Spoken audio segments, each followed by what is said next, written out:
Chapter These. Essay writing. The word essay is derived from a Latin word exegium, which roughly translates to presenting one's case. An essay is generally a short piece of writing outlining the writer's perspective or story. It is often considered synonymous with a story or an article. शब्द निबंध एक Latin शब्द एक्सेजियम से लिया गया है, जिसका मोटे तौर पर मतलब है अपना मामला प्रस्तुत करना। निबंध सामान्यतः लेख का एक छोटा रूप है जो लेखक के दृष्टिकोण या कहानी को प्रस्तुत करता है। इसे अक्सर कहानी या लेख के समानार्थी माना जाता है। यह वाक्य यह बताता है कि निबंध शब्द लैटिन शब्द एक्सेजियम से आया है और इसका मुख्य उद्देश्य लेखक के विचार या दृष्टिकोण को संक्षेप में प्रस्तुत करना है, जो कि एक कहानी या लेख जैसा होता है। Let us take a look at the general structure of an essay. आइए हम निबंध की सामान्य संरचना पर नजर डालें। यह वाक्य निबंध की संरचना को समझने की दिशा में एक परिचय प्रदान करता है। Introduction. This is the first paragraph of your essay. This is where the writer introduces his topic for the very first time. परिचय. यह आपके निबंध का पहला पैराग्राफ है। यहीं पर लेखक अपने विषय को पहली बार प्रस्तुत करता है। यह पंक्ति बताती है कि निबंध का परिचय भाग लेखक द्वारा अपने विषय की शुरुआत होती है। यह पाठक को विषय से परिचित कराता है। Body. We have a lot of information to provide in the body. So it is important to organize your thoughts and content. Write the information in a systematic flow so that the reader can comprehend. मुख्य भाग. हमारे पास मुख्य भाग में प्रदान करने के लिए बहुत सारी जानकारी होती है। इसलिए यह जरूरी है कि आप अपने विचारों और सामग्री को व्यवस्थित रूप से पेश करें। जानकारी को एक व्यवस्थित प्रवाह में लिखें ताकि पाठक इसे समझ सकें। यह पंक्ति बताती है कि निबंध के मुख्य भाग में पूरी जानकारी दी जाती है और यह सही तरीके से प्रस्तुत की जानी चाहिए ताकि पाठक आसानी से इसे समझ सकें। Conclusion. Sometimes a conclusion will just mirror the introductory paragraph but make sure the words and syntax are different. You can round up your essay by providing some moral. कभी-कभी निष्कर्ष सिर्फ परिचयात्मक पैराग्राफ को ही दर्शाता है, लेकिन सुनिश्चित करें कि शब्द और वाक्य रचना अलग हो। आप अपने निबंध को कुछ नैतिक संदेश प्रदान करके समाप्त कर सकते हैं। यह पंक्ति बताती है कि निष्कर्ष में आम तौर पर विषय का सारांश होता है, लेकिन इसे नए तरीके से प्रस्तुत किया जाता है और निबंध में कुछ नैतिक शिक्षा भी दी जा सकती है। एक इम्पोर्टेंस ऑफ मैनर्स. आदाब का महत्व. Manners are basically a reflection of one's character. They are a type of nonverbal communication with the surroundings we are dealing with. Every surrounding demands a different set of manners and it is very important to deal with it accordingly. Manners are the way we behave with people. It is specifically the behavior that is socially acceptable and right. It is the way you show respect for their feelings. आदाब मूल रूप से किसी के चरित्र का प्रतिबिंब होते हैं। ये हमारे द्वारा सामना किए जा रहे परिवेश के साथ गैर मौखिक संवाद का एक रूप होते हैं। हर परिवेश एक अलग प्रकार के आदाब की मांग करता है और इसे सही तरीके से निपटना बहुत महत्वपूर्ण होता है। आदाब वह तरीका है जिससे हम लोगों के साथ व्यवहार करते हैं। यह विशेष रूप से वह व्यवहार होता है जो सामाजिक रूप से स्वीकार्य और सही होता है। यह वह तरीका है जिससे आप उनके भावनाओं के प्रति सम्मान दिखाते हैं। यह पैराग्राफ आदाब के महत्व को स्पष्ट करता है। आदाब किसी व्यक्ति के चरित्र का प्रतीक होते हैं और यह हमारे समाज में एक अहम भूमिका निभाते हैं। आदाब न केवल हमारी पहचान को दर्शाते हैं, बल्कि यह हमारे संवाद का तरीका भी होते हैं। हर वातावरण में अलग-अलग आदाब की आवश्यकता होती है, इसलिए हमें हर परिस्थिति के अनुसार आदाब का पालन करना चाहिए। आदाब यह दर्शाता है कि हम दूसरों के प्रति कितना सम्मान रखते हैं और उनकी भावनाओं का कितनी कदर करते हैं। Good manners are important in both personal and professional life of a person. Manners help in keeping things together and right. Without good manners, everything would be a mess.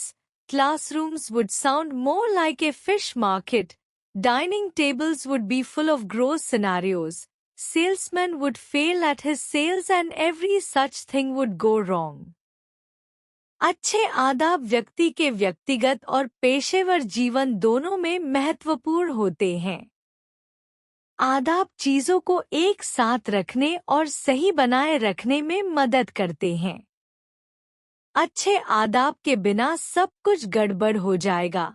कक्षा में एक मछली बाजार जैसा शोर होगा। खाने की मेजों पर अनगिनत बुरी परिस्थितियां होंगी। विक्रेता अपनी बिक्री में असफल हो जाएगा और इस तरह की हर चीज गलत हो जाएगी। यह पैराग्राफ यह बताता है कि अच्छे आदाब न केवल व्यक्तिगत जीवन में बल्कि पेशेवर जीवन में भी महत्वपूर्ण होते हैं। आदाब हमें सामाजिक और पेशेवर परिस्थितियों में सही तरीके से कार्य करने में मदद करते हैं। यदि आदाब न हो तो जीवन में अव्यवस्था फैल जाएगी। जैसे कक्षा में शोरगुल होगा, भोजन करते वक्त अनुचित घटनाएं घटित होंगी और व्यापार में सफलता मिलने के बजाय असफलता होगी। आदाब का पालन न केवल व्यक्तिगत सम्मान बढ़ाता है, बल्कि समाज में सामंजस्य बनाए रखने में भी मदद करता है। Having good manners shows that you respect the person you are interacting with. It will help you provide a positive image of yourself to the world. Your manners are the first thing a person would consider while judging you, because it is what sets your first impression. Even in the interviews, before evaluating your communication skills and technical knowledge, your manners and etiquettes are taken into consideration. The people you connect with every day can be pleased with how you treat them. This quality of treating people right can come to your aid in every circumstance. अच्छे आदाब यह दिखाते हैं कि आप उस व्यक्ति का सम्मान करते हैं जिसके साथ आप बातचीत कर रहे हैं।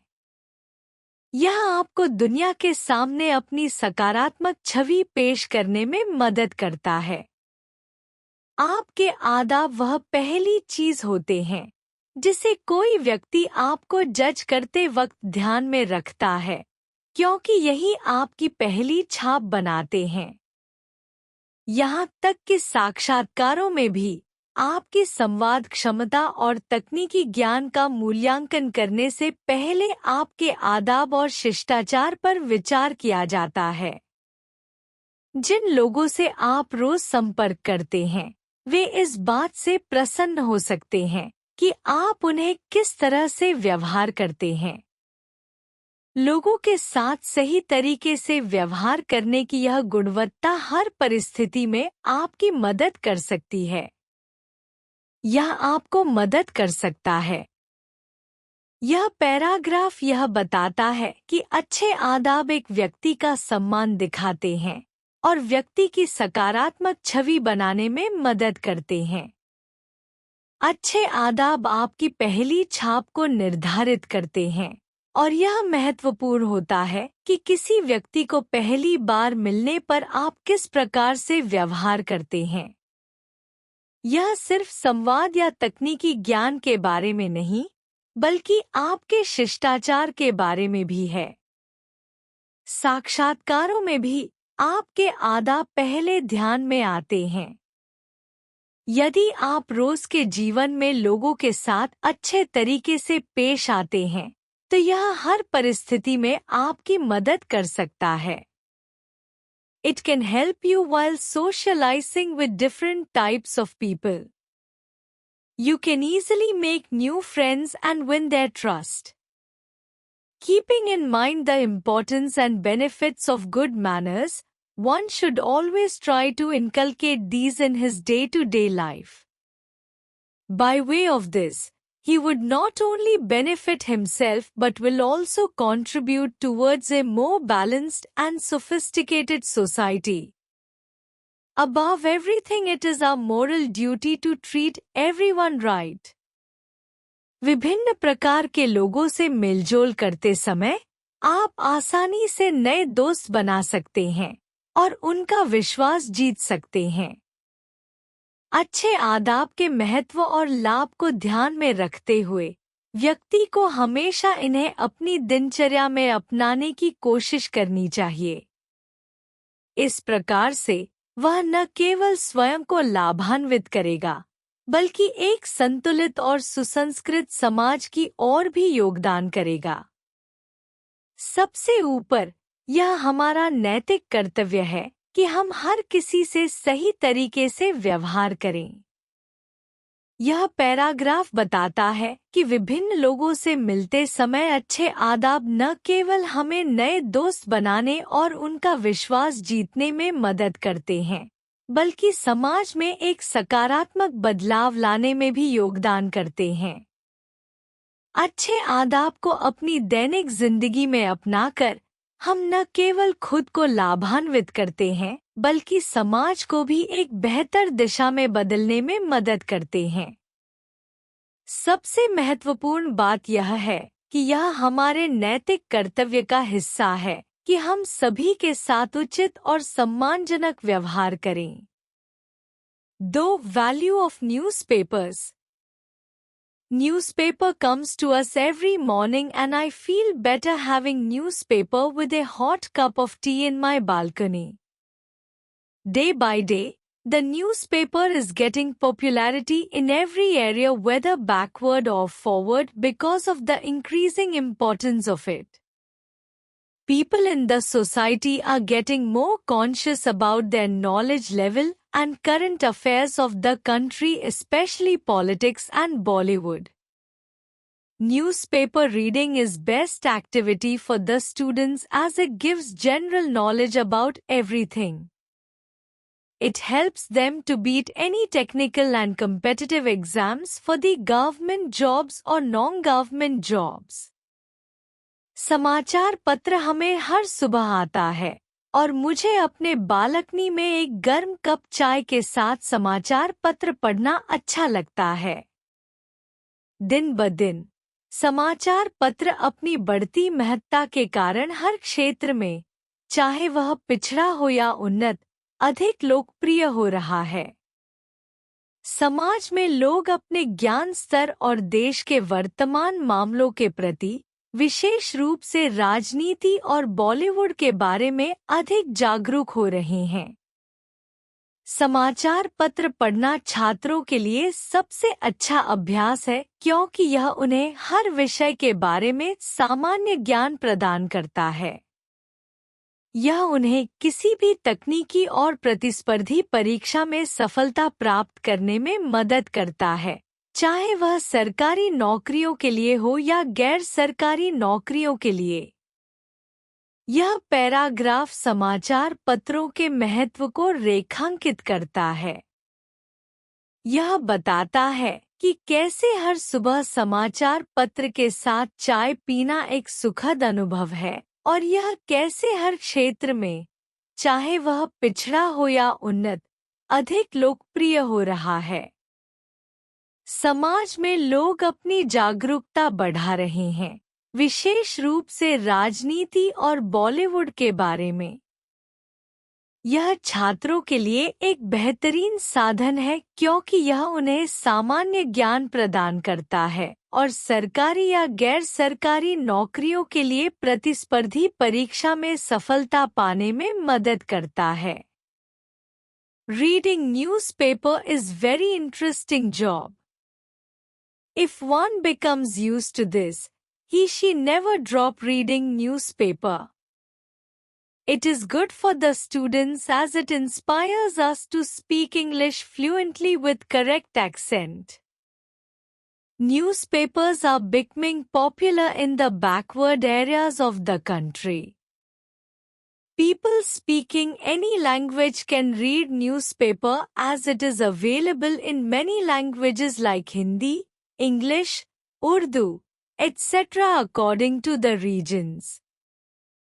Newspaper is of great importance to all of us because it brings tons of news to us from all across the world. समाचार पत्र पढ़ना एक बहुत ही दिलचस्प कार्य है। यदि कोई इस आदत को अपना लेता है, तो वह कभी भी समाचार पत्र पढ़ना छोड़ता नहीं है। यह छात्रों के लिए फायदेमंद है क्योंकि यह उन्हें सही उच्चारण के साथ अंग्रेजी में फ्लुएंट रूप से बोलने के लिए प्रेरित करता है। समाचार पत्र देश के पिछड़े इलाकों में भी लोकप्रिय हो रहे हैं। कोई भी भाषा बोलने वाला व्यक्ति समाचार पत्र पढ़ सकता है क्योंकि यह विभिन्न भाषाओं में उपलब्ध हैं, जैसे हिंदी, अंग्रेजी, उर्दू आदि, जो क्षेत्र के अनुसार होते हैं। समाचार पत्र हम सभी के लिए बहुत महत्वपूर्ण है क्योंकि यह हमें दुनिया भर से ढेर सारी खबरें लाते हैं।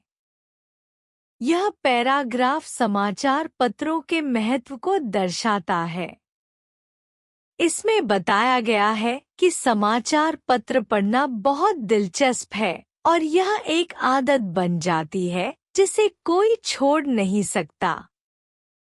यह छात्रों के लिए विशेष रूप से लाभकारी है क्योंकि यह उन्हें सही उच्चारण के साथ अंग्रेजी बोलने में मदद करता है। इसके अलावा समाचार पत्र अब देश के पिछड़े क्षेत्रों में भी लोकप्रिय हो रहे हैं और यह कई भाषाओं में उपलब्ध हैं, जिससे सभी लोग इसे पढ़ सकते हैं। सबसे महत्वपूर्ण बात यह है कि समाचार पत्र हमें दुनिया भर की ताज़ा-तरीन खबरें उपलब्ध कराते हैं, जो सभी के लिए बेहद महत्वपूर्ण हैं। News is first and foremost interest and charm for us.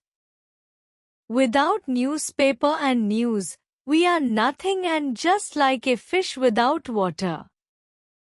India is a democratic country where public rules its own country, so it is must for them to know about each and every activities in the politics.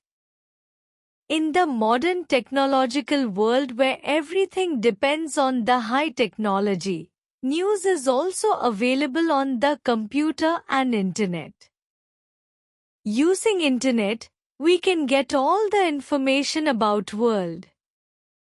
Newspaper is the best way to enhance awareness about any social issues among common public. It is the best way of communication between government of the country and its public. समाचार हमारे लिए सबसे पहले और प्रमुख रूप से रुचि और आकर्षण का विषय है। बिना समाचार पत्रों और समाचार के हम कुछ भी नहीं होते और जैसे मछली पानी के बिना होती है, वैसे ही हम भी होते हैं। भारत एक लोकतांत्रिक देश है जहां जनता अपनी सरकार खुद चलाती है इसलिए उनके लिए यह जानना जरूरी है कि राजनीति में क्या हो रहा है। आधुनिक तकनीकी युग में, जहां सब कुछ उच्च तकनीक पर निर्भर है, समाचार अब कंप्यूटर और इंटरनेट पर भी उपलब्ध हैं। इंटरनेट का उपयोग करके हम दुनिया की सभी जानकारी प्राप्त कर सकते हैं। समाचार पत्र सामान्य जनता के बीच सामाजिक मुद्दों के बारे में जागरूकता बढ़ाने का सबसे अच्छा तरीका है। यह देश की सरकार और जनता के बीच संवाद का सबसे अच्छा तरीका है।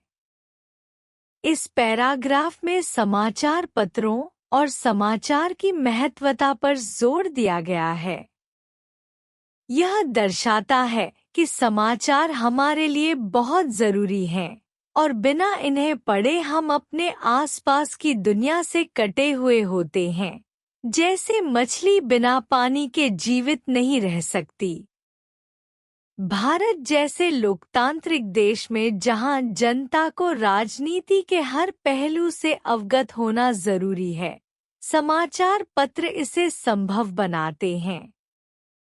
इसके साथ ही इंटरनेट के माध्यम से समाचार की उपलब्धता को भी माना गया है, जो हमें दुनिया भर की जानकारी पहुंचाता है। इसके अलावा यह भी बताया गया है कि समाचार पत्र सरकार और जनता के बीच सबसे प्रभावी संवाद का माध्यम होते हैं। 3. Importance of yoga. Yoga is a most important and precious gift given by the nature from ancient time to get connected throughout the life with nature. It is the practice of uniting the mind and body in order to achieve the perfect harmony between both. It helps a person to get higher level of consciousness by getting control over the body in all aspects like physically, mentally, socially and intellectually. Yoga is promoted to get practice daily in the schools and colleges for the betterment of the students as well as increasing their concentration level towards study. It is a systematic effort done by the people to attain the perfection by getting control over all different nature elements exist in the body. योग प्राचीन काल से प्रकृति द्वारा दिया गया सबसे महत्वपूर्ण और मूल्यवान उपहार है, जो जीवन भर हमें प्रकृति से जुड़ा रखने में मदद करता है। यह मन और शरीर को एकजुट करने का अभ्यास है ताकि दोनों के बीच पूर्ण सामंजस्य प्राप्त किया जा सके। यह व्यक्ति को शारीरिक, मानसिक, सामाजिक और बौद्धिक रूप से शरीर पर नियंत्रण पाकर उच्च स्तर की चेतना तक पहुंचने में मदद करता है। योग को स्कूलों और कॉलेजों में छात्रों के भले के लिए और उनकी पढ़ाई में एकाग्रता बढ़ाने के लिए प्रतिदिन अभ्यास करने के लिए बढ़ावा दिया जाता है। यह एक व्यवस्थित प्रयास है जिसे लोग शरीर में मौजूद सभी प्राकृतिक तत्वों पर नियंत्रण प्राप्त कर सिद्धि प्राप्त करने के लिए करते हैं। इस पैराग्राफ में योग के महत्व पर चर्चा की गई है। यह बताया गया है कि योग प्राचीन काल से एक अमूल्य उपहार है, जो जीवन भर हमें प्रकृति से जुड़ा रखने में मदद करता है। योग का अभ्यास मन और शरीर को एकजुट करने के लिए किया जाता है, जिससे दोनों के बीच संतुलन स्थापित होता है। इसके माध्यम से व्यक्ति शारीरिक, मानसिक, सामाजिक और बौद्धिक रूप से अपने शरीर पर नियंत्रण प्राप्त करता है और उच्च स्तर की चेतना तक पहुंचता है। योग को विद्यालयों और महाविद्यालयों में छात्रों के समग्र विकास और उनकी एकाग्रता बढ़ाने के लिए प्रोत्साहित किया जाता है। यह शरीर के विभिन्न प्राकृतिक तत्वों पर नियंत्रण प्राप्त करके सिद्धि प्राप्त करने का एक व्यवस्थित प्रयास है। Yoga can be practiced by anyone as it is irrespective of age, religion, or health circumstances. It improves the discipline and sense of power as well as provides a chance to live healthy life without physical and mental problems. To enhance its awareness about all benefits all over the world, the Indian Prime Minister, Narendra Modi has suggested to the United Nations General Assembly to declare the 21st June as an International Day of Yoga so that each and every may know about yoga and can be benefited. योग किसी भी व्यक्ति द्वारा किया जा सकता है क्योंकि यह आयु, धर्म या स्वास्थ्य की परिस्थितियों से स्वतंत्र है। यह अनुशासन और शक्ति की भावना को सुधारता है, साथ ही शारीरिक और मानसिक समस्याओं के बिना स्वस्थ जीवन जीने का अवसर प्रदान करता है।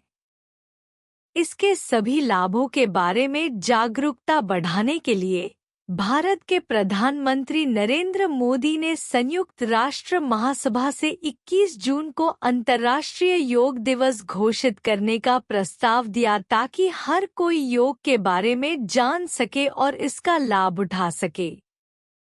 इस पैराग्राफ में यह बताया गया है कि योग किसी भी व्यक्ति द्वारा किया जा सकता है, चाहे उनकी आयु, धर्म या स्वास्थ्य की स्थिति कुछ भी हो। यह व्यक्ति को अनुशासन और शक्ति की भावना प्रदान करता है और शारीरिक और मानसिक समस्याओं से मुक्त स्वस्थ जीवन जीने का अवसर देता है। साथ ही योग के लाभों के बारे में जागरूकता बढ़ाने के उद्देश्य से भारत के प्रधानमंत्री नरेंद्र मोदी ने संयुक्त राष्ट्र महासभा से 21 जून को अंतर्राष्ट्रीय योग दिवस घोषित करने का प्रस्ताव दिया ताकि हर व्यक्ति योग के लाभ को समझ सके और इसका अभ्यास करके लाभ उठा सके। It needs very safe and regular practice to get benefited all the asanas of yoga. Yoga is practiced to bring spiritual progress in the body and mind for self-development by controlling the inner energy. The inhaling and exhaling of the oxygen during yoga is the main thing. Practicing yoga in daily life regularly prevents from various diseases as well as cures fatal disease including cancer, diabetes, high or low blood pressure, heart ailments, kidney disorders, liver disorders, gynecological problems and variety of mental problems. It helps in strengthening the body immunity system, thus prevents from various diseases and cures different disease. It acts as an alternative system of medicine if practiced continuously. It also reduces the side effects of many heavy medicines taken on daily basis. योग के सभी आसनों से लाभ प्राप्त करने के लिए सुरक्षित और नियमित अभ्यास की आवश्यकता होती है। योग को शारीरिक और मानसिक प्रगति लाने के लिए अभ्यास किया जाता है ताकि आत्म विकास के लिए आंतरिक ऊर्जा को नियंत्रित किया जा सके। योग के दौरान ऑक्सीजन का श्वास लेना और छोड़ना मुख्य बात है। नियमित रूप से योग का अभ्यास करने से विभिन्न रोगों से बचाव होता है और घातक रोगों जैसे कि कैंसर, डायबिटीज, उच्च या निम्न रक्तचाप, हृदय रोग, किडनी की समस्याएं, यकृत विकार, स्त्री रोग संबंधी समस्याएं और मानसिक समस्याओं का इलाज होता है।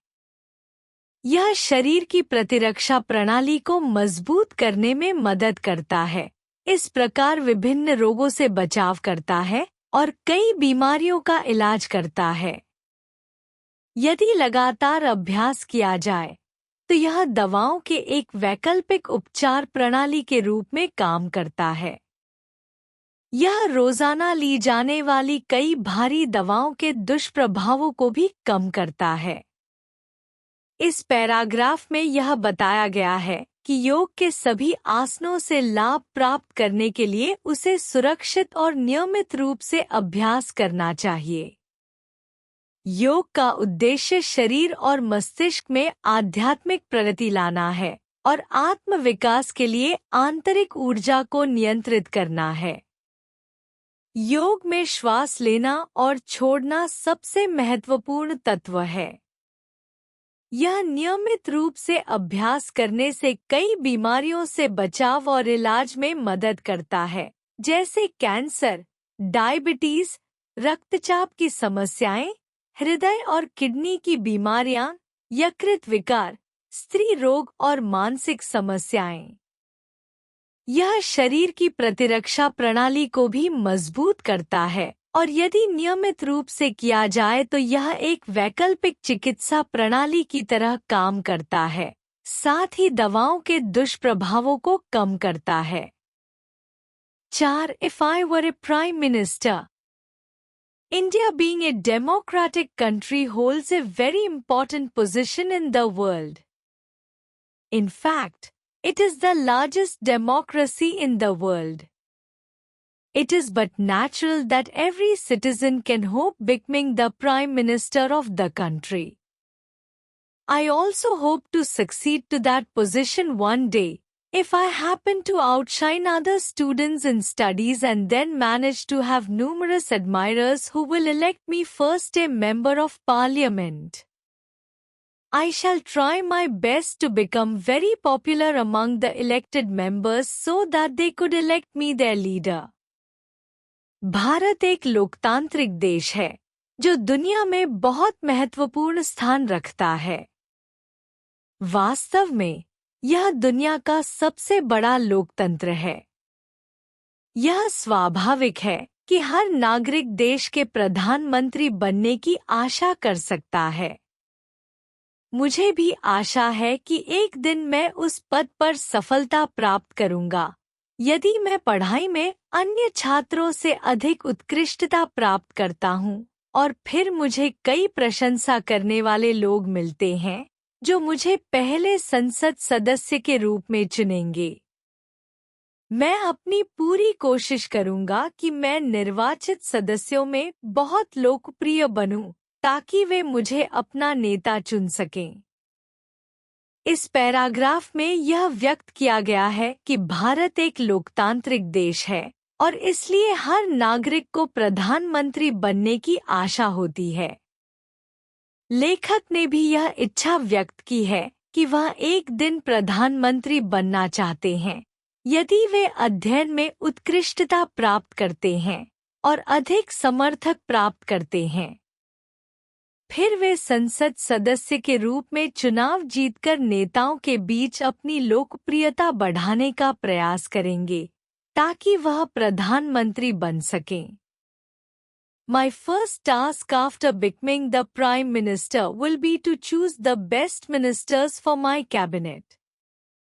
I will further ensure that technically sound young men should also find a place in the cabinet so that their expertise is used for the betterment of the country. Then, I will see that all the big mills be nationalized so that the profit earned through laborers' hard work should not go to the capitalists alone. The workers must get their due share. I will ensure that only expert persons should head those industries, even if they are not a government employee. प्रधानमंत्री बनने के बाद मेरा पहला कार्य अपने मंत्रिमंडल के लिए सर्वोत्तम मंत्रियों का चयन करना होगा। मैं यह भी सुनिश्चित करूंगा कि तकनीकी रूप से सक्षम युवा पुरुषों को भी मंत्रिमंडल में स्थान मिले, ताकि उनकी विशेषज्ञता का उपयोग देश की भलाई के लिए किया जा सके। फिर मैं यह सुनिश्चित करूंगा कि सभी बड़े मिलों का राष्ट्रीयकरण किया जाए, ताकि श्रमिकों की कड़ी मेहनत से जो लाभ प्राप्त हो वह केवल पूंजीपतियों के पास न जाए। श्रमिकों को उनका उचित हिस्सा मिलना चाहिए। मैं यह सुनिश्चित करूंगा कि उन उद्योगों का नेतृत्व केवल विशेषज्ञ लोग करें चाहे वे सरकारी कर्मचारी न हों। इस पैराग्राफ में लेखक यह व्यक्त कर रहे हैं कि प्रधानमंत्री बनने के बाद उनका पहला कदम होगा अपनी सरकार के लिए योग्य मंत्रियों का चयन करना। इसके अलावा वे यह सुनिश्चित करना चाहते हैं कि युवा और तकनीकी दृष्टि से सक्षम लोग भी मंत्रिमंडल का हिस्सा बने, ताकि उनके ज्ञान का उपयोग देश की भलाई में किया जा सके। इसके बाद वे यह चाहते हैं कि बड़े मिलों का राष्ट्रीयकरण किया जाए, ताकि श्रमिकों की मेहनत का लाभ केवल पूंजीपतियों के पास न जाए। अंत में वे यह चाहते हैं कि ऐसे विशेषज्ञ व्यक्ति उन मिलों का नेतृत्व करें, भले ही वे सरकारी कर्मचारी न हों।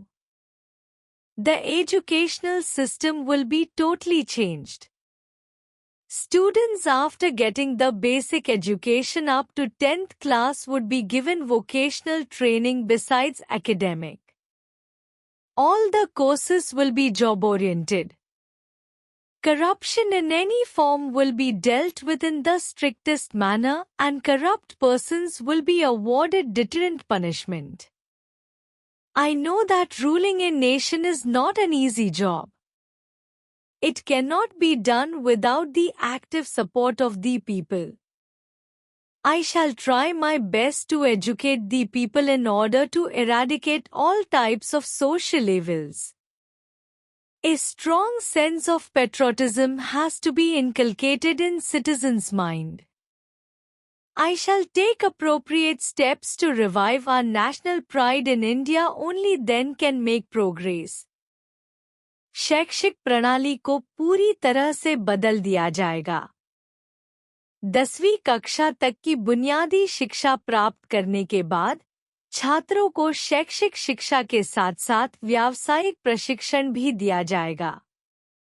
सभी पाठ्यक्रम रोजगारोन्मुख होंगे। किसी भी रूप में भ्रष्टाचार को सख्त तरीके से निपटा जाएगा और भ्रष्ट व्यक्तियों को कड़ी सजा दी जाएगी। मुझे पता है कि एक देश का शासन करना आसान काम नहीं है। यह बिना लोगों के सक्रिय समर्थन के संभव नहीं है। मैं सामाजिक बुराइयों को समाप्त करने के लिए लोगों को शिक्षित करने के लिए अपनी पूरी कोशिश करूंगा। नागरिकों के मन में देशभक्ति की मजबूत भावना का संचार किया जाएगा। मैं हमारे राष्ट्रीय गौरव को पुनः जीवित करने के लिए उचित कदम उठाऊंगा, तभी हम प्रगति कर सकते हैं। इस पैराग्राफ में लेखक यह व्यक्त कर रहे हैं कि यदि वे प्रधानमंत्री बनते हैं तो सबसे पहले शिक्षा प्रणाली में बदलाव करेंगे। वे चाहते हैं कि 10वीं कक्षा तक की शिक्षा प्राप्त करने के बाद छात्रों को रोजगारोन्मुख व्यावसायिक प्रशिक्षण भी दिया जाए। इसके अलावा वे यह सुनिश्चित करना चाहते हैं कि भ्रष्टाचार को सख्त सजा मिले और भ्रष्ट व्यक्तियों को कड़ी सजा दी जाए। वे यह भी समझते हैं कि देश को चलाना बिना लोगों के सहयोग के संभव नहीं है और इसके लिए उन्हें लोगों को शिक्षित करना और सामाजिक बुराइयों को समाप्त करना पड़ेगा। इसके साथ ही वे नागरिकों में देशभक्ति की भावना का संचार करेंगे ताकि राष्ट्रीय गौरव को फिर से जीवित किया जा सके और देश प्रगति की दिशा में बढ़ सके।